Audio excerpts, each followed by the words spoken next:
Bom dia! Começa hoje mais um programa E Agora José, para quem acredita no poder das redes.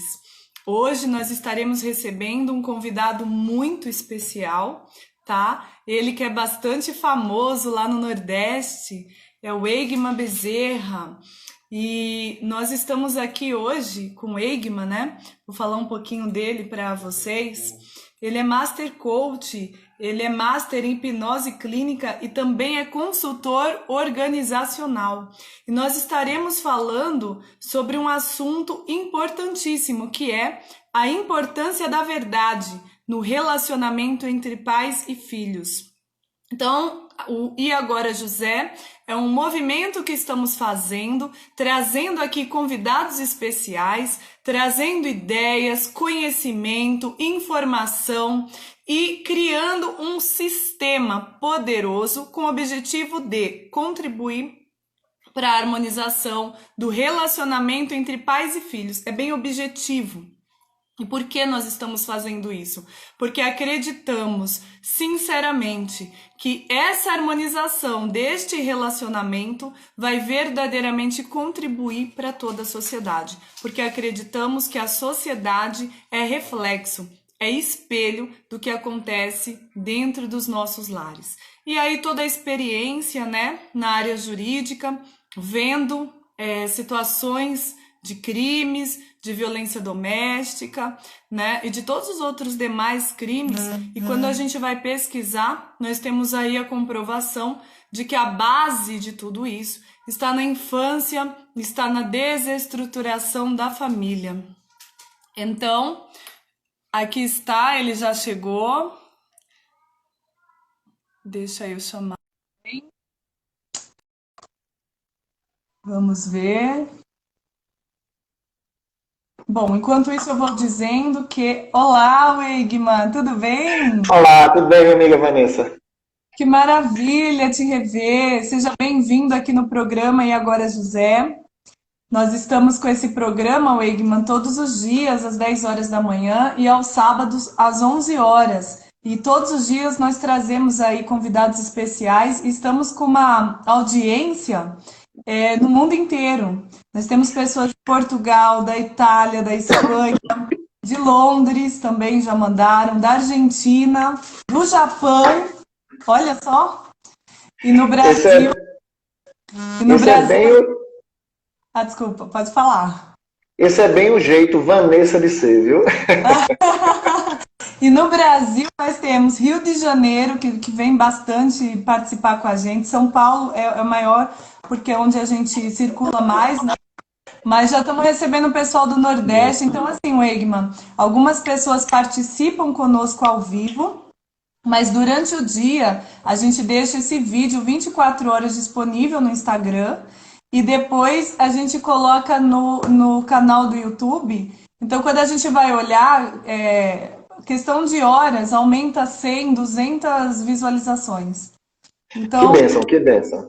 que bênção, porque o grande objetivo é facilitar o conhecimento, né? Trazer esse trabalho de cada convidado que realmente contribui de tal maneira para esse sistema que a gente realmente consegue alcançar esses resultados. Então, Eigman, seja muito bem-vindo e se sinta à vontade hoje para mostrar, para brilhar, né, esse seu brilho que sempre resplandece por onde você passa, né? Eu sou uma admiradora sua já faz quantos anos? Não sei. Quantos anos já Ah, faz? Rapaz, já faz um bom tempo. Eu também, eu não tenho a facilidade que meu pai tinha. Meu pai conseguia se lembrar o ano e o tempo da primeira namorada. Eu não tenho essa Ah, capacidade, não. não. Eu acredito que eu conheço seu trabalho eu acredito que é desde 2010. É quando 2010. você era justamente secretária da mulher aqui, né? Isso, de Cupira. Isso, exatamente, é dessa época. É isso. Eu tive o grande prazer. 2009, 2010, por aí. Perfeito, nessa faixa aí, né? Eu tive o grande prazer, Vanessa, de ter você como minha coach, tá certo? Desde lá eu sei o potencial que tu tens, certo? Lhe digo de coração, não estou admirado com nada, né? Eu sei que é daí para mais, tá certo? Toda essa abrangência que você falou aí, é um contexto que é uma luz. As pessoas, os seres humanos, eles irradiam determinada potencialidade, você tem isso, certo? Eu fico muito feliz em ver justamente todo esse contexto, né? Até mesmo, parece mentira, viu? Eu vou fazer uma confissão aqui, né? Até mesmo a causa que você abraça hoje está muito mais ligada à causa parental, familiar. Não estou surpreso por conta disso, tá certo? Então eu fico muito feliz, certo? E sei que as pessoas que têm a oportunidade de estar contigo, certo? Eles se alimentam um pouco dessa luz que você tem. Não tenho dúvida disso. Obrigada, Wegman. Você sabe que veio uma lembrança aqui na minha mente, me deu vontade de rir. Na verdade, eu ri quando eu lembrei. Você falou, você me trouxe a memória, né? Eu fui só coach mesmo. E eu lembro de uma sessão que você pediu para eu pegar um papel e anotar meu objetivo. Você lembra? Já passou tanta gente pela sua vida, mas eu me lembro, assim, do teu rosto na hora, né? Você falou, escreve qual é o seu objetivo financeiro. Você vai escrever e vai guardar na carteira. E aí nós vamos, a partir daí, montar um planejamento e tudo, e eu vou com você treinando para chegar lá. O que você pensa, Vanessa, em pedir? E eu lembro que naquele dia eu escrevi 1 milhão, eu queria... Para mim falou, você quer começar com 1 milhão? Falei, é isso que eu quero. E você, tá bom, vamos montar um planejamento. O mais magnífico, quando as pessoas, né? Eu já tive outros coaches também que tiveram esse mesmo intuito, né? E o interessante é o seguinte, eu consigo chegar a 1 milhão? Claro. Agora vamos fazer, na nossa primeira prerrogativa, né? Qual seria a minha primeira renda diante da minha realidade. Então, será que 10 mil seria a minha realidade? 5 mil, né? Então, quer dizer, se você consegue isso, você chega a 1 milhão, né? É isso. E aí eu quero, antes de tudo, te parabenizar, né? Porque eu aprendi muito com você. E, assim, durante esses anos eu tô sempre te vendo o movimento que você faz, né? Levou esse movimento para as empresas, né? Passou para algo organizacional. E, de certa maneira, isso se assemelha ao meu trabalho neste momento, porque quando você enxerga uma organização, você, na verdade, não enxerga mais o ser individual, mas você enxerga esse sistema entrelaçado e até invisível, onde um acaba interferindo no outro. Então, para que um trabalho em equipe ocorra, cada um tem que ocupar o seu lugar, conforme a sua função, e buscar a excelência daquilo que faz. E aí sim, cada um em harmonia vai fazer com que a organização seja o que ela é realmente para existir. Esse trabalho que eu estou fazendo, ele é voltado para as famílias, onde cada um também compreende o seu lugar de acordo com a função, porque muitos dos conflitos de família ocorrem justamente porque as pessoas não conhecem a sua função, não existe essa orientação para a família, né? E aí, olha só, Vinícius, seja bem-vindo, Vinícius.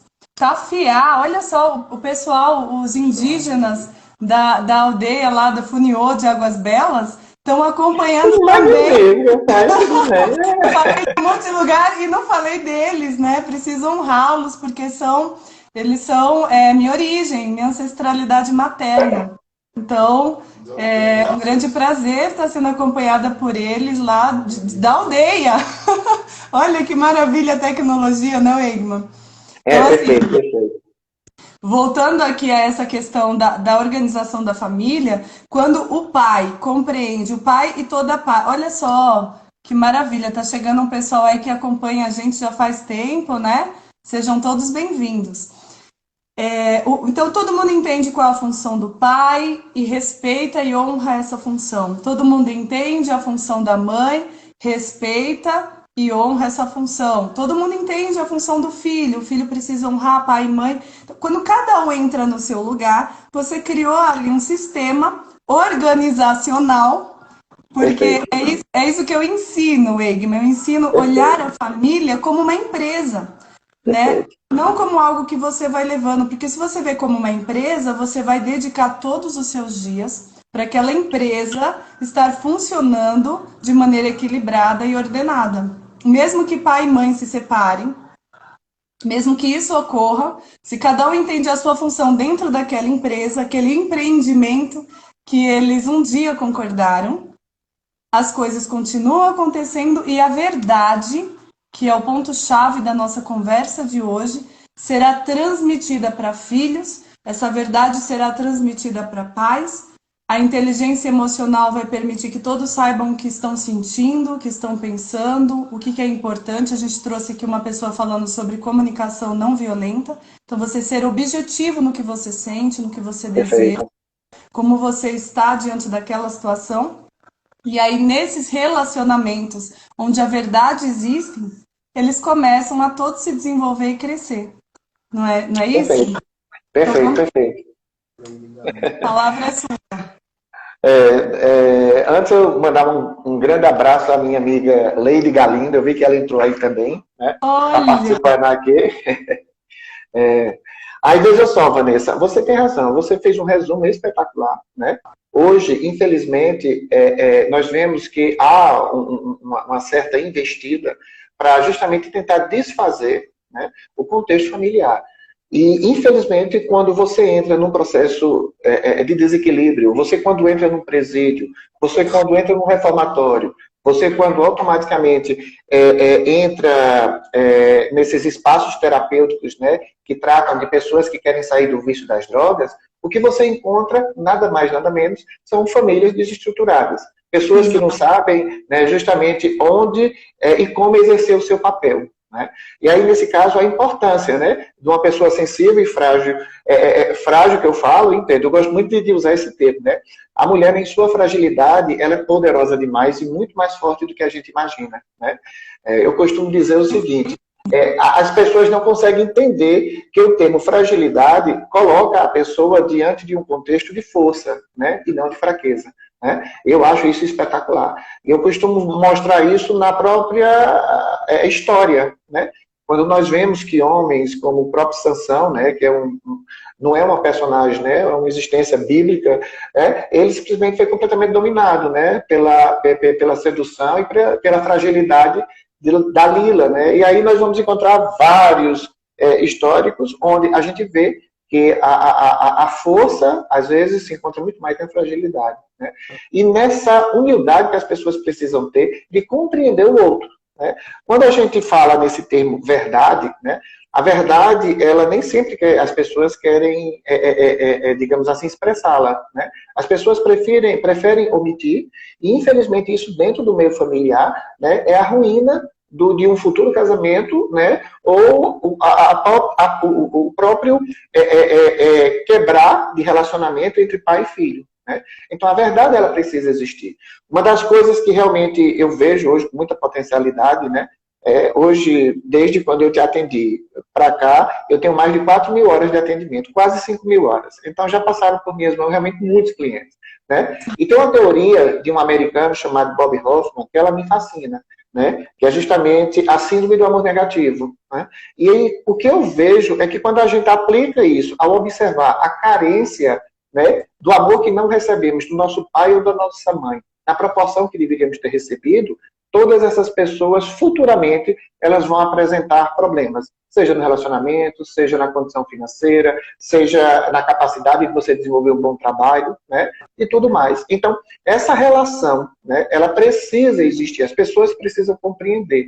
Por isso é tão importante, né, justamente, antes de nós nos relacionarmos com os outros, nós temos um bom relacionamento conosco mesmo, né? Esse relacionamento intrapessoal, ele é muito importante para poder justamente construir, né, essa realidade que amanhã é que vai nos fortalecer diante de um relacionamento, né? Eu só consigo me relacionar bem com os outros se eu tiver um bom relacionamento comigo, né? E aí sim, as coisas mudam numa proporção bem mais dinâmica, né? Até porque o outro é sempre a expressão de nós mesmos, né? Todas as pessoas que passam pela nossa vida, né? Eles têm algo para nos ensinar, alguma coisa está ali na mesma frequência e aquilo você precisa aprender. Aqueles que são mais dolorosos, passam pela nossa vida e dói esse encontro, eles são grandes mestres que vieram mostrar alguma coisa que você precisa olhar e que você deixou de olhar, né? Tá lá incutido no teu inconsciente. E aquilo que te incomoda, isso vem desde a psicanálise e outras bases para conhecimento, que o outro é sempre, na verdade, o teu reflexo, é sempre o teu espelho. Tanto aqueles que vêm né? E aparecem harmonicamente na tua vida, então é algo que precisa ser potencializado. Estamos fazendo um trabalho aqui para as famílias e para os relacionamentos entre pais e filhos.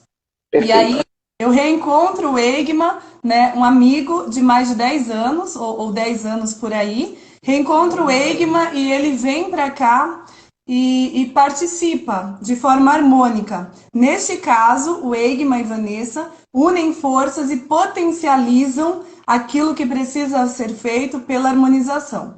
Se não fosse assim, se fosse harmonia, então neste caso o Egma seria um mestre de algo que neste momento do caminho eu preciso olhar dentro de mim, que precisa ser curado, melhorado, aprendido e integrado, para que eu possa agora individualmente crescer e da mesma forma vai emanar para o grupo.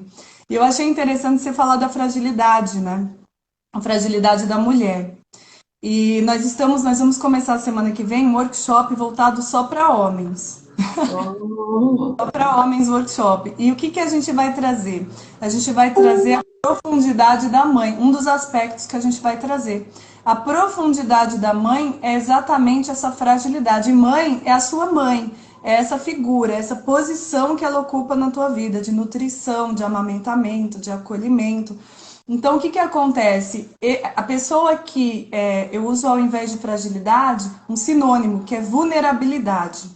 Quando você se torna vulnerável, é o momento que você tira todas as suas roupagens, né? Você tira suas personas, todas aquelas criações que você foi criando durante a vida para atender algumas necessidades da própria sociedade. Então, o Egma Master Coach é uma roupagem, né? Perfeito. Quando a gente vai olhar ali, tirando as cascas da cebola, você vai chegar na essência de quem é o Egma, a parte pura dele, né? Aquele que nasceu e que é totalmente puro e que nada foi colocado ainda, a essência, o espírito dele, né? A parte divina dele, né? A imagem e semelhança do Criador, tá ali. E aí nisso, quando você deixa que isso se expresse, então aí você está totalmente vulnerável. E quando você fica totalmente vulnerável, né? Você trouxe a Bíblia, eu também vou trazer, é aquele momento que você se despe de você mesmo. E quando isso acontece, o próprio Criador se manifesta através de você. É a hora que é menos de mim e mais de ti.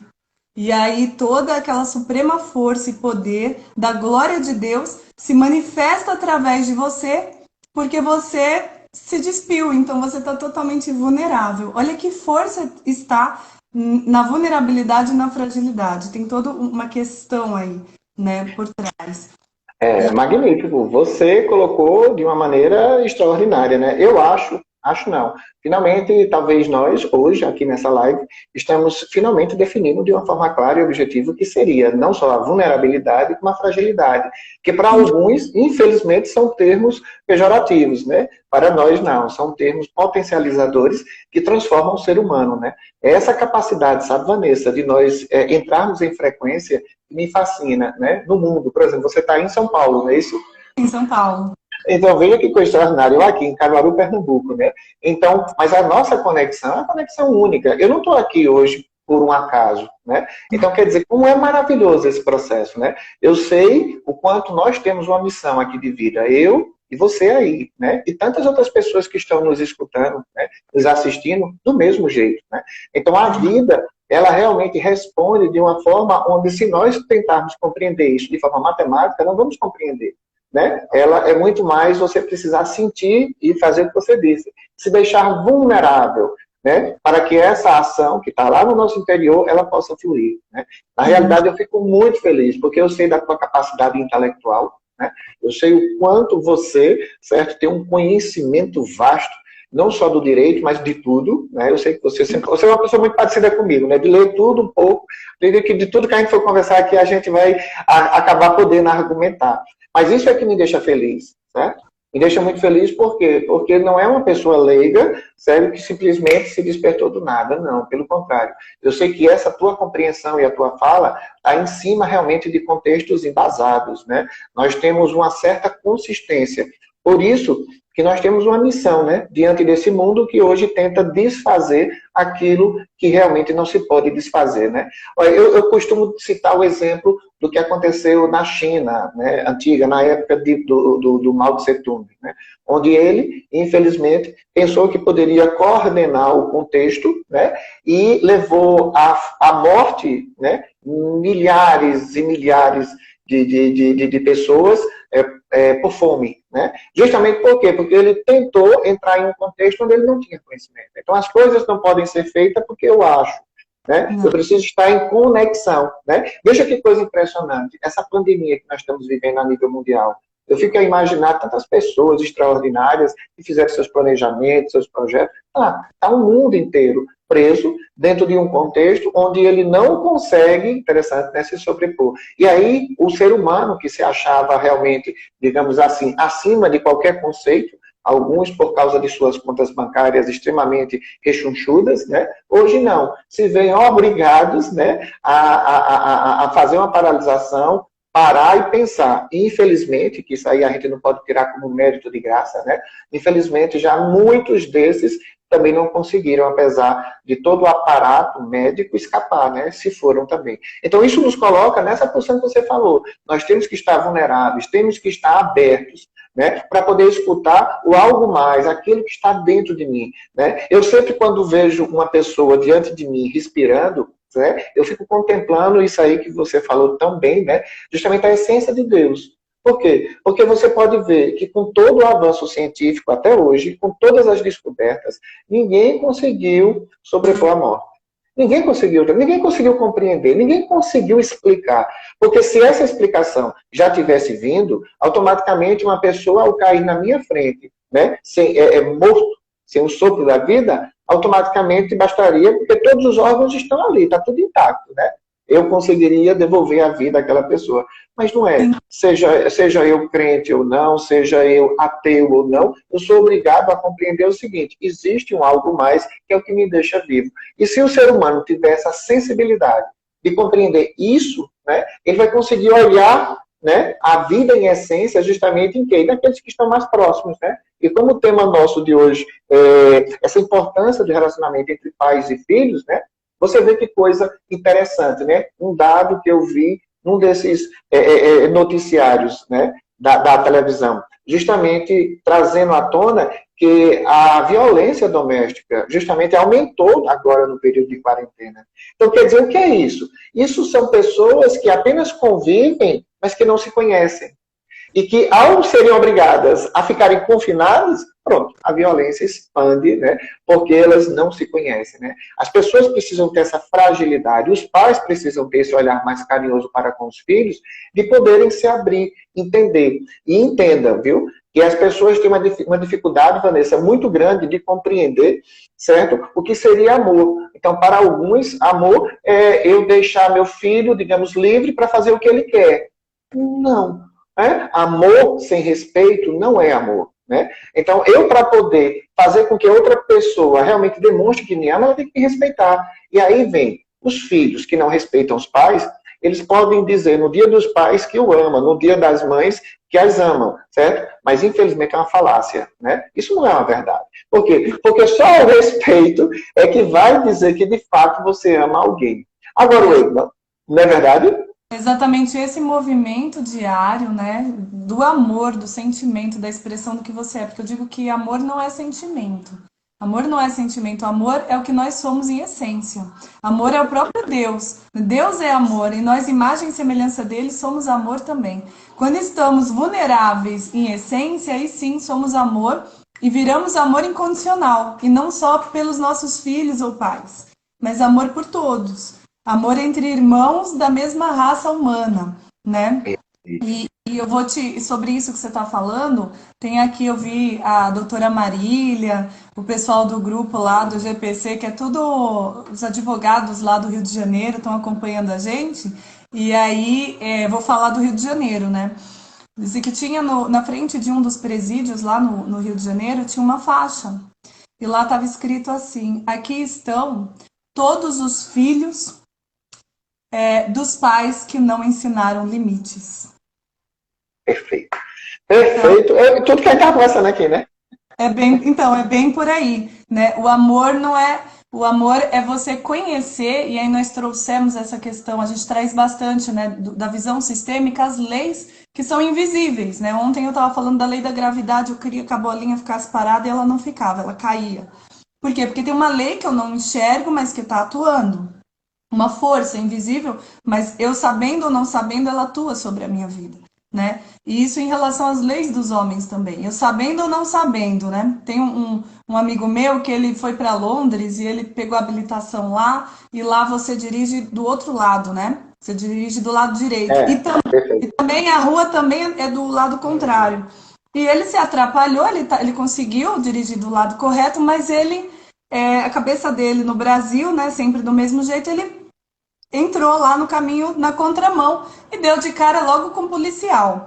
Quer dizer, ele ficou brigando com o policial, porque ele achava que estava certo.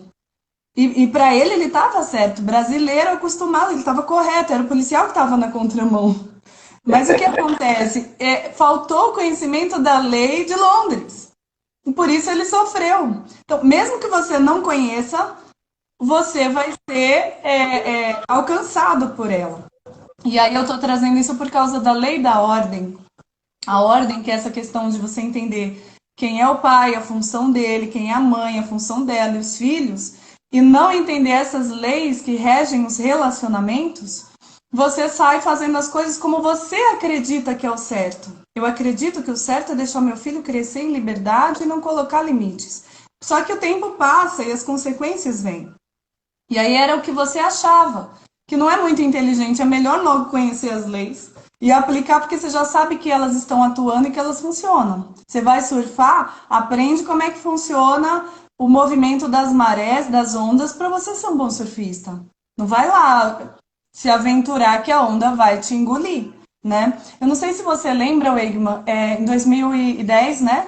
Que foi aquele período que eu fui sua coach, eu era secretária da mulher e eu tinha um projeto, não sei se você lembra desse projeto Libertar. Lembra dele? Uma nova oportunidade, a gente ia para as rádios e tudo. Não, eu me lembro que você me mostrou naquela época, realmente tudo que você fazia sempre tinha esse encantamento, né? Tinha um aprofundamento, né? É esse que você está colocando em prática agora, né? Então, por causa dele, é o que eu estou fazendo agora. Ele foi um projeto feito nos presídios, e aí todos os casos de presidiários que estavam lá por causa da Maria da Penha, todos que foram presos por violência doméstica, aqueles homens que eram o meu objetivo, eu estava lá fazendo uma pesquisa através desse projeto e tendo contato com as famílias. De um pouquinho mais do que 5.000 pessoas atendidas pelo projeto, nós tivemos um resultado de 100% dos casos de agressores, vou pegar um bonequinho para representar, 100% dos agressores foram, vou te mostrar aqui o Eggman. Dá para você ver aqui o agressor? Dá, tranquilo. 100%, então eu vou colocar um número redondo, porque foi mais de 5.000. 5.000 das pessoas que nós cuidamos no Libertar naquele período, em 2010, 5.000 eram crianças, filhas de pais em conflito, um falando mal do outro para esse filho. Vítimas de alienação parental. Alienação parental é quando um dos genitores ou alguém da família, uns avós e tal, alguém que você tem afeto, que é importante para a criação dessa criança, vai ser alienado. Entende? Esse pai aqui, ó. Filho, seu pai não presta. Tá nem aí para você. Já arrumou outra, já vai ter outro filho, você vai ser esquecido. Quando esse movimento acontece, essa criança aqui é totalmente... Ela perde, né? Metade dela, metade que é o pai dela vai embora. E ela perde toda a referência, tudo que existe ali do pai. Pode vir outro, porque às vezes essa mulher, às vezes não, na maioria das vezes ela arruma outro homem. Que aí a gente vai trazer isso a semana que vem, viu? Vai vir um convidado, nós vamos falar sobre... Uma convidada. Nós vamos falar sobre a paternidade socioafetiva, reconhecida juridicamente. Como é que fica esse negócio de socioafetivo e esse pai aqui? A gente vai trazer isso, vai começar a polemizar bastante a semana que vem. Essa semana foi bem tranquila. Até hoje está indo o fluir do amor, a verdade. A semana que vem a gente vai começar a polêmica. E aí, o que que eu quero te trazer? Essa criança aqui, do estudo que fizemos, se tornou esse aqui que encontramos no presídio. Olha só. É o que você Perfeito. está falando, né? Isso aí é a verdadeira constelação sistêmica.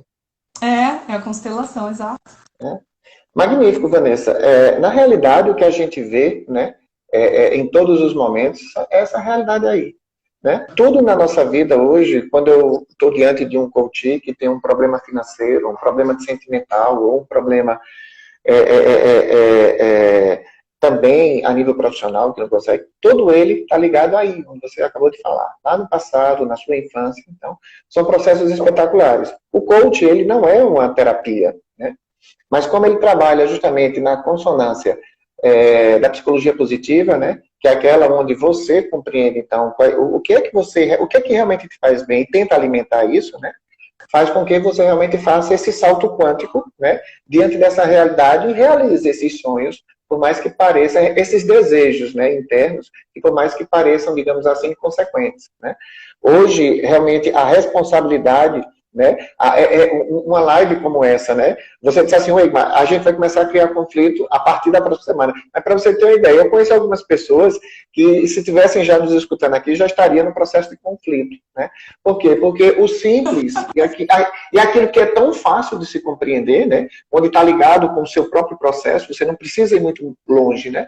Você faz um mergulho intrapessoal em você e você já vai compreendendo que muito do que você tem como limite, os exemplos que você cita, né, já estão começando a ficar claros para mim no meu passado. Mas como eu, né, às vezes crio aquela imunidade cognitiva na minha mente, eu não quero aprender, eu não quero ver, eu só quero ver aquilo que me interessa, né? A filtragem, né, os filtros que vão nos adulterando as nossas percepções, vão mudando todo esse contexto, né? Mas o quanto é importante esse processo? Os pais, eles têm que ter essa capacidade de compreender que os pais, né, eles têm que exercer uma autoridade diante dos filhos. E quando a gente fala em autoridade, não estamos falando em autoritarismo, não. Né? A autoridade, ele inspira respeito, perfeito, ele cria um limite. Eu tenho que ter um limite. Olha, por exemplo, eu estava conversando certa vez com uma pessoa magnífica, extraordinária, né, um amigo meu, e ele gosta muito de beber, entendeu? E ele disse, eu sou livre, Wigman, tu não bebe porque tu não é livre. Eu peguei e disse assim, veja, deixa eu falar uma coisa. Veja que coisa interessante. Eu peguei e disse assim, veja, vamos fazer uma pequena comparação. Você se acha livre, né? Então quer dizer que o seu desejo, ele pode ser completo. Eu disse, o meu desejo é completo. Eu disse assim, vamos fazer um exemplo? Eu saio com você e eu sei que você vai beber porque eu já vi isso inúmeras vezes, você praticamente entrar em coma alcoólico. Ok? Ok. Onde é que está a tua liberdade? Por que você não impede do teu organismo entrar em coma alcoólico? Outra coisa também, você não fala que você não tem limite? Veja que coisa interessante. A partir do momento que você começa a beber, não é magnífico isso? A partir do momento que você começa a beber, eu garanto a você, eu não sou adivinho não, viu? Mas eu conto aqui quantos copos você vai tomar e eu vou fazer o quê? Vou estourar os dedos, eu sou hipnólogo clínico, né? Vou dizer assim, não vou lhe hipnotizar, mas eu estouro os dedos e eu tenho certeza que você vai se levantar para ir no banheiro. Ele disse, o que é que tem? Disse assim, limite. Você não é livre? Por que você não fica aí e toma a quantidade de copos que você quer sem precisar se levantar para... Então, quer dizer, as pessoas não entendem que tudo é limite. Então, quer dizer, quando você tira um limite, por que é que nós colocamos um cinto de segurança? Porque somos livres. Nós somos limitados pelo corpo físico. Como é que eu vou fazer? Né? Eu gostaria de voar. Eu queria muito sair voando agora, mas eu não consigo voar. Por quê? Porque o meu corpo me limita a voar. Perfeito. E estamos aqui num processo da terceira dimensão, né? Que a lei da gravidade nos influencia. Ótimo. Então eu vou lá para aquelas máquinas que retiram a gravidade, eu não posso flutuar. Sim, mas, como você também falou, né? Mas ali já é outra lei, já é outro processo, eu tenho que compreender, eu tenho que entender aquilo, né? Então, quer dizer, hoje o ser humano, ele precisa ter essa compreensão que ele tem um limite. Então, se o ser humano, ele compreender essa capacidade do limite, ele vai entender e ter uma facilidade maior de olhar o outro. Os pais precisam entender que eles têm a obrigatoriedade de serem pais. O pai tem que assumir o papel de pai, a mãe tem que assumir o papel de mãe. Então, quer dizer, por quê? Porque isso dá uma referência psicológica à própria criança. Se eu não tenho essa referência, infelizmente, nós vemos o que a gente encontra nos presídios, nos reformatórios. da família que vão para a sociedade, porque assim a pessoa olha para a sociedade e fala, ah, mas quanta violência, mas que perigo, mas tudo isso, ok, mas dá uma olhada, por que tanta violência, por que tanto perigo, por que tanto suicídio, por que tanta depressão, por que tantos divórcios, o que está acontecendo? E aí você olha e percebe que tudo iniciou na família. Eu só quero fazer uma colocação, Egma, de algumas pessoas que estão falando para a gente poder... Pois não. A Jo Sampaio falou algo bem interessante, mas eu vou deixar ela por último do meu comentário para você poder falar a respeito do que ela disse. Eu quero agradecer a Sônia Bezerra, né, que está aí com a gente, acompanhando, é a esposa do Egma, uma amiga minha também, fizemos cursos juntas, né, estudando lá sobre a mente e tudo mais. Isso! E muito obrigada pelo que você disse, Sônia. Também tem uma questão aqui que foi o Aloísio que trouxe, e eu achei, até anotei, porque eu achei bastante interessante, complementou. O Aloísio falou por que essa pesquisa que foi feita do Projeto Libertar não é levada ao judiciário. E olha que incrível, Aloísio. Você trouxe algo que eu não coloquei nessa resposta, tá? Vou explicar. Nós estamos agora com um movimento chamado Quem Enxerga a Essência do Invisível. Esse é o nome. Quem enxerga a essência do invisível. Qual o objetivo disso? Nós estamos catalogando de uma maneira séria, de uma maneira que realmente dê embasamento para que ninguém questione, porque contra fatos não tem argumentos. Nós estamos catalogando da maneira como tem que ser, justamente para fazer uma transformação no judiciário. Como foi feito no passado, eu participei de todo aquele processo da criação da Lei Maria da Penha, então eu sei como é que funciona esse movimento.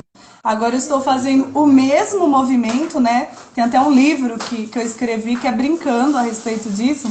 O nome do livro é Doutora, e o Zé da Penha, né? Criou a Maria da Penha, mas e o Zé da Penha? E aí é o mesmo movimento, né? Por quê? Porque nós temos aí a questão da alienação parental, que foi o resultado dessa pesquisa. E agora a gente está catalogando e criou este programa. E agora José e um grupo chamado Pai Transformador, onde a gente está unindo mesmo políticos, juristas, todas as pessoas que unidas podem transformar essa lei e esse movimento do judiciário, porque realmente a alienação parental é um caso extremamente grave, destrói essas pessoas e daqui 15 anos... 20 anos, a maioria delas, né, no meu estudo, 100% delas vão se tornar agressores e vão ter suas vidas destruídas. Então ninguém quer isso. E aí o Aloysio trouxe, seria uma economia para o Estado em relação aos presídios. Eu não tinha visualizado essa questão financeira, então foi uma grande contribuição do Aloysio. Eu vou colocar isso aqui como um ponto para que este grupo esteja fundamentando também na questão financeira, que isso dá uma força maior para o nosso resultado, né? E o Vinícius também está aqui no grupo, ele vai ser um dos nossos convidados, ele é um dos diretores da Anfipa, que é uma associação, né, que tem uma abrangência grande, e do grupo também Pai Não Visita, e ele é um estudioso, né, justamente palestrante da questão das consequências mentais para essas crianças que são vítimas de alienação parental. Ele vai estar vindo aqui a semana que vem, o Vinícius. Então, assim, é uma série de fatores que vão contribuir, e esse grupo está montando essa rede. Veja que o nome é... E agora, José? Para quem acredita no poder das redes. Eu estou fazendo isso. Esse é o objetivo. Está montando uma rede aqui para ganhar uma força e transformar essa lei, levar para o Estado. E realmente... isso vai ter uma alteração, vai ter um impacto grande no país, é o que a gente espera.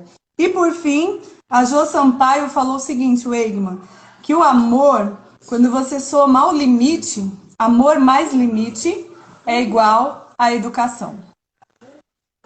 E aí, nesse caso, veja que coisa espetacular, né? O que seria educação, né? A gente sabe que a educação é a formação de uma pessoa, cabe aos pais a educação. Né? O que a gente vê nas escolas, que é muito mal confundido e mal entendido, é a escolarização. É a necessidade, a capacidade, é um pedaço da educação. A verdade é essa, né? E aí, nesse caso, nós precisamos ter isso bem inseridos em nós, né? O professor, ele ajuda a escolarizar os nossos filhos, mas quem educa somos nós. Se nós não impomos limites, se nós não criamos o respeito à autoridade, certo? A criança, quando ela chega na escola, ela também não vai respeitar o professor, né? Claro. Ela não vai ter o limite, que é aquilo que a gente colocou, né? E aí, nesse caso, a junção que essa participante aí colocou, né? Está perfeito. Mas em cima de tudo isso, o que é que me faz ter capacidade, e muitas vezes isso dói no coração. Estou dizendo isso porque eu tenho um filho, hoje é um rapaz de 19 anos, né? Então as coisas passam, andam, né? Mas eu estou dizendo isso porque eu, para amar o meu filho, né? Às vezes eu preciso colocar um limite dentro de um contexto mais amplo, né? E se ele aprende que o limite, né? Eu faço aquilo por amor, então aprende a vir um respeito, né? Outras pessoas não, a gente sabe que infelizmente, por não ter a compreensão desse sentido maior, né? Do amor, ele, por não ver no outro a imagem e semelhança de Deus, né? De ver no outro essa essência dentro de nós, infelizmente, só querem fazer prevalecer as suas vontades. Imposição não é respeito, né? Respeito, você cria um grau de autoridade onde faz com que a outra pessoa te obedeça e te siga porque ele tem consciência que você quer o bem dela, né? Então, tudo muda quando você consegue, no grau da interlocução, né? No grau do contexto da própria educação, fazer com que o outro compreenda que você só quer o bem dela. Então, quando isso vem, e a gente sabe que é verdadeiro, você entra em sintonia, você pratica as leis da física quântica, né? É aquilo onde você simplesmente faz com que haja o encaixe, né? Haja a frequência verdadeira e você automaticamente cria um rapport com o outro, né? Nós, pais, temos que ter um rapport com os nossos filhos, né? Eu, esposo, eu tenho que ter um rapport com a minha esposa.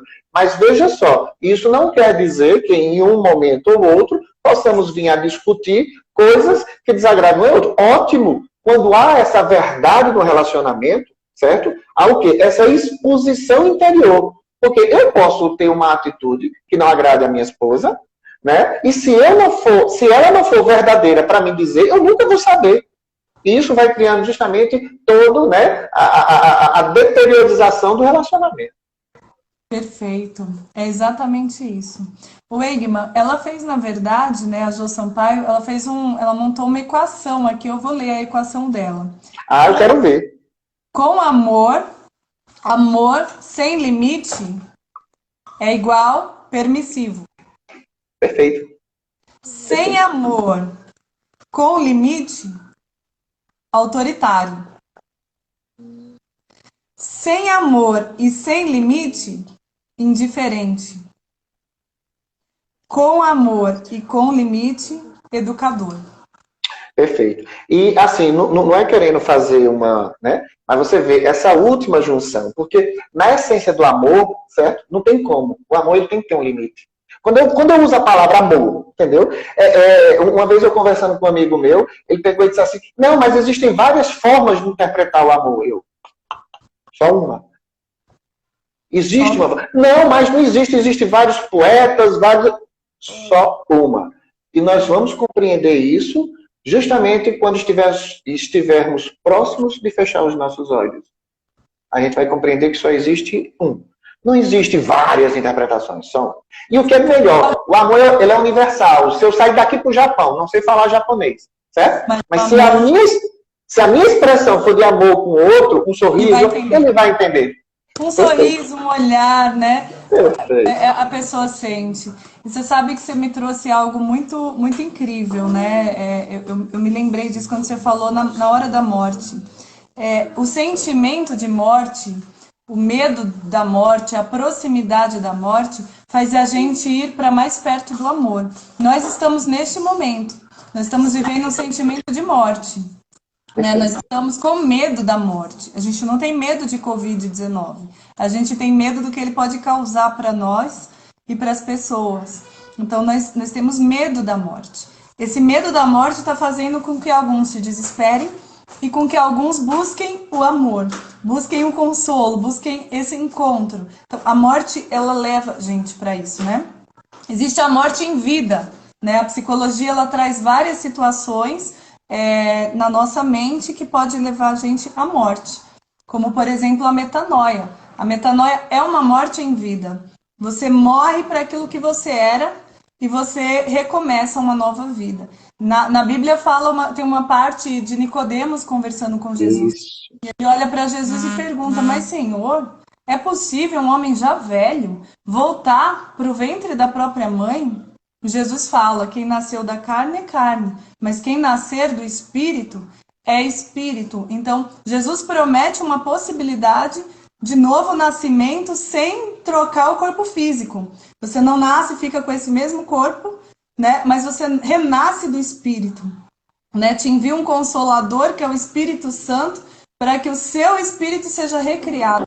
Você recomece numa nova vida com uma promessa que ele traz. Então, quer dizer, existe aí toda uma simbologia, toda uma estrutura, né, que comprova que nós podemos sim, através do amor, né, porque aí ele traz essa questão do amor, por amor, né, foi tão grande o amor que entregou seu próprio filho.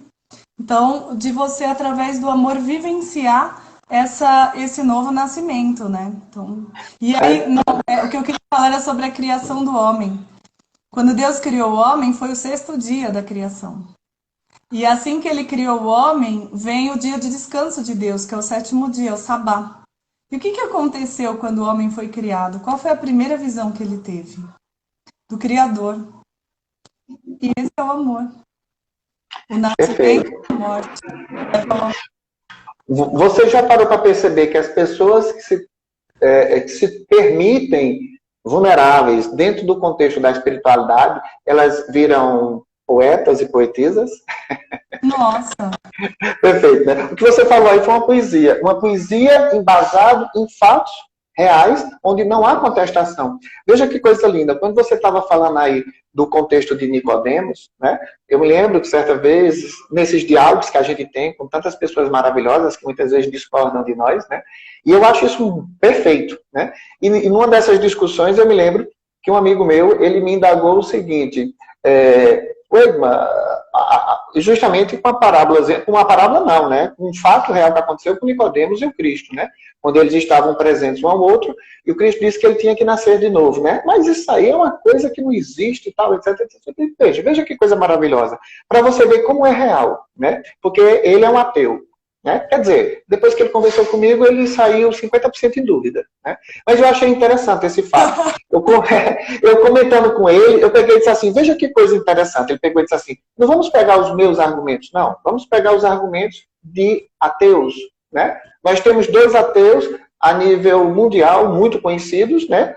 Que são grandes nomes, certo? C.S. Lewis, né? Uma pessoa espetacular que escreveu aquelas Crônicas de Nárnia, né? E nós temos também o Augusto Cury, né? Aí veja que coisa fascinante. O que foi que aconteceu com Augusto Cury e C.S. Lewis? Eles se atreveram a estudar o Cristo, estudar a Bíblia, estudar. Cientificamente, da perspectiva científica, histórica e antropológica. Perfeito. Olhe, quem faz isso, né? E não alimenta o ódio, colocando o ódio antes da sua visão, e faz aquilo que você tão bem colocou aí logo no começo da nossa conversa, se deixa vulnerável, frágil diante desse contexto, não tem como não se apaixonar pelo contexto e os ensinamentos dele.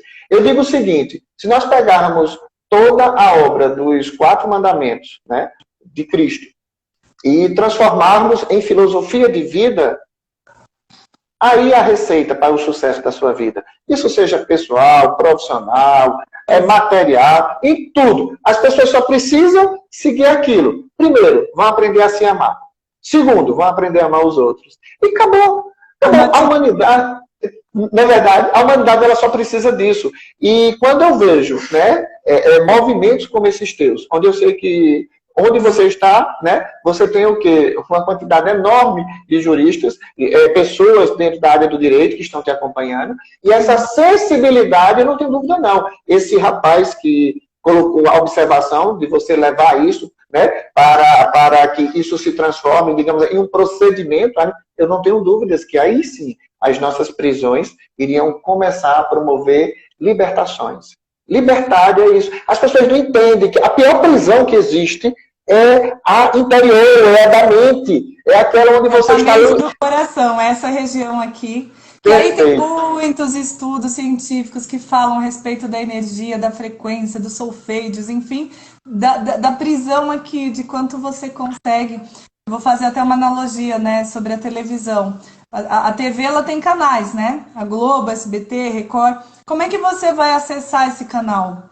Você tem que ir lá, através de um aparelho receptor, e você tem que fazer o quê? Você tem que entrar naquela frequência. E aí, quando você entra naquela frequência, né, você recebe todo o conteúdo que tem ali.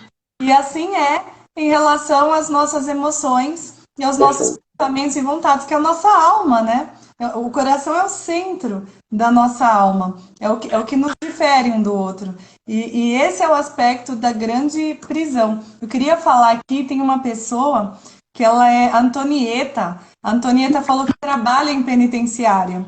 E ela falou que ela percebeu isso, o quanto aquelas pessoas com quem ela trabalha, que estão lá presos, realmente são filhos de pais na situação que eu trouxe anteriormente através do processo. E também eu queria dar um abraço na Leice, que é minha cliente lá de Pernambuco também, desde 2012, né? Ela tá acompanhando aí as lives, eu quero agradecer o carinho, tá bom, Leice? Pois não, Egma. Então você vê que, na verdade, as pessoas, elas já percebem isso, já perceberam, já vivem isso, né, Antonieta? Trabalha em presídio, ela percebe toda essa situação. Então é uma questão só de tempo, de a gente querer verdadeiramente transformar. Por que chama o pai transformador? Olha que incrível. Tem muita coisa aí dentro, hein, Egma? O pai transforma dor. O primeiro passo é transformar sua própria dor. O que é? Amar a si mesmo. O pai é uma figura, é uma posição. Então, amar a Deus sobre todas as coisas, é o grande pai, o Criador. Depois, transforma a dor. Você vai transformar a sua própria dor, ou seja, amar a si mesmo. Quando agora Deus está no lugar dele, você transformou sua própria dor, você se transforma no pai transformador. E leva tudo isso para transformar sua realidade. Então, são 3 estágios, uma trindade. 3 estágios de transformação da realidade.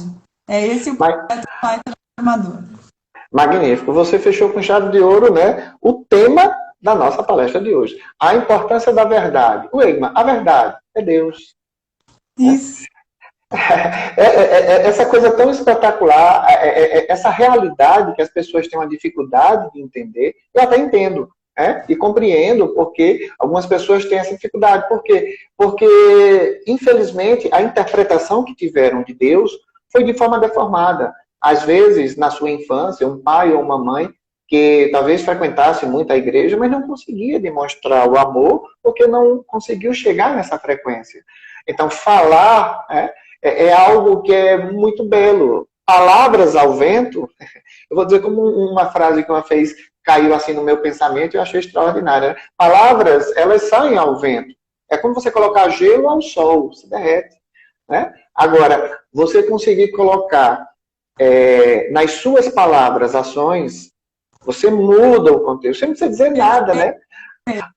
Egma, vou fazer um complemento. Você pegar as suas palavras e colocar dentro de você. A palavra dentro de você vai fazer com que você seja a palavra. Quando você é a palavra, você manifesta a palavra. E aí você é o verbo. Porque o verbo nada mais é do que a palavra mais ação. Olha. Magnífico. E a verdade é o verbo. É a palavra. Quando o que você fala é igual ao que você faz. Nós estamos terminando o nosso tempo. Eu te convido já para voltar, porque eu sei que você tem muita coisa maravilhosa para compartilhar com as pessoas. E eu só vou finalizar aqui minha palavra para poder deixar que você faça suas considerações finais. Eu quero desejar um feliz Dia das Mães, né, para as mães que vai vir amanhã. E a minha grande homenagem e honra à grande mulher, que é a minha mãe, né, o meu amor profundo por ela. E também um grande abraço para minha sogra, né, que é a mãe do meu marido, que é uma só carne comigo, portanto também é minha mãe. Então, uma grande homenagem para todas as mulheres. Magnífico. Reforço suas palavras, né? Eu sei que onde minha mãe está, né, que ela desencarnou já, mas sei que onde ela está, eu não tenho dúvidas disso, eu sei que essa vibração chega até ela, né? Só eu sei o quanto a amo, só eu sei o quanto é gostoso o momento de saudade. Uma vez eu fui dizer isso, não compreenderam. Como é gostoso o momento de saudade? É porque só sente saudade quem viveu momentos bons. Infelizmente, quem não viveu momentos bons não vai sentir saudade, vai sentir mágoa, dor, né? A maioria das pessoas que sofrem com a lembrança de alguém que já se foi, infelizmente, está muito mais interligado no contexto da dor, de um relacionamento que foi interrompido e que não foi concluído, né? Eu tive uma conclusão com a minha mãe, isso é maravilhoso, né? Mas a ela, onde ela estiver, eu sei que ela vai receber essa vibração, né? E a Sônia, né? Que é mãe também, né? E que amanhã a gente vai fazer não vai poder fazer muito aqui, o bom vai ser entre nós, né? Então fazer aquela comemoração gostosa e fazer aquela. Olha, Vanessa, eu muito obrigado pelo convite, certo? Eu tenho uma certa dificuldade de conversar com algumas pessoas, porque muitas vezes o que nós vamos conversando entra em choque, certo? Com o que outras pessoas pensam. Mas eu aprendi muito a fazer essa equidade dentro de um contexto, né? Onde o que nós temos que ter é respeito. As ações falam muito mais do que as palavras, né? Então, que com o passar do tempo, muitas daquelas pessoas, elas vão entendendo. Eu tenho o prazer hoje de ter pessoas como você, né, que passaram pelas minhas mãos e que eu vejo onde vocês estão, né? Então, eu só agradeço a Deus. Agradeço a Deus porque eu sei o que você é capaz de fazer para ajudar as pessoas e eu não tenho dúvida que onde você está, certo? Não só as pessoas que são teus clientes, mas aqueles que estão interligados a você, certo? Vão conseguir atingir um outro patamar.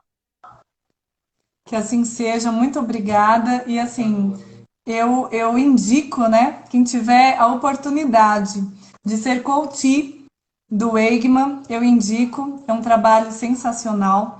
E é exatamente isso, o coach ele é um treinador, né? Me corrige aí. É alguém que fica do teu lado, né? Eu gosto de falar do mergulho. Você vai fazer um mergulho profundo, você vai ter uma experiência que não se sabe o que vai acontecer.